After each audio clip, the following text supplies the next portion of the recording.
በነገራችን ላይ አሁን ላይ ሩሲያ፣ ሰሜን ኮሪያ፣ ኢራንና ቻይና የፈጠሩት የአራትዮሽ ጥምረት አውሮፓውያኑን በእጅጉ አስበርግጓል።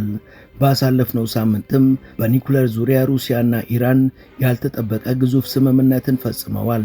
ይህ የሁለቱ ሀገራት የኒኩለር ስምምነት ደግሞ ብዙ የሚናገረው ነገር አለ ተብሏል። ሩሲያና ቻይናም ከቁሳቁስ እስከ ጦር መሳሪያ፣ ከቴክኖሎጂ እስከ ነዳጅ ዘይት በሁሉም ዘርፍ በጋራ የሚሰሩ ሀገራት ሲሆኑ ሰሜን ኮሪያም ሌላኛዋ የሩሲያ አጋር ሀገር ናት። በዚህ በያዝነው ሳምንት መባቻ ላይም ከሩሲያ እስከ ሰሜን ኮሪያዋ ፒዮንግያንግ ድረስ የተዘረጋ አዲስ የባቡር ሐዲድ ግንባታ ተጀምሯል። ይህ የባቡር መስመርም የዓለማችን ረጅሙ የባቡር መንገድ ይሆናል ተብሏል። ከዚህ ጎን ለጎን ደቡብ ኮሪያም ለእነ እንግሊዝ ጀርባዋን ሰጥታ ከነ ሩሲያና ከነ ሰሜን ኮሪያ ጋር ለመቀራረብ ፍላጎቷን እያሳየች ነው።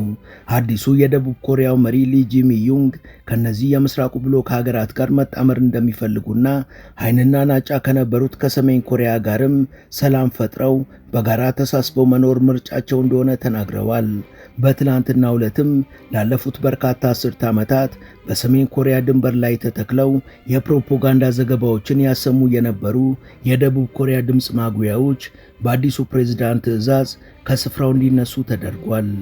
እስካሁን የፑቲን ወዳጅ ሆነው የዘለቁት ትራምፕ ይህን ጥምረት ይቀላቀላሉ ወይስ አይቀላቀሉም የሚለው ደግሞ የበርካቶች ጥያቄ ሆኗል።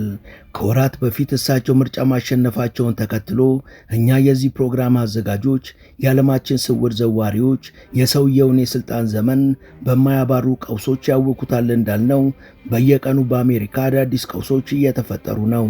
ግና ትራምፕ ይህን የቀውስ ጋሬጣ ተሻግረው ማለፍ ከቻሉ ግን የእነ ሩሲያን ጥምረት መቀላቀላቸው አይቀርም የሚለው የበርካቶች እምነት ነው።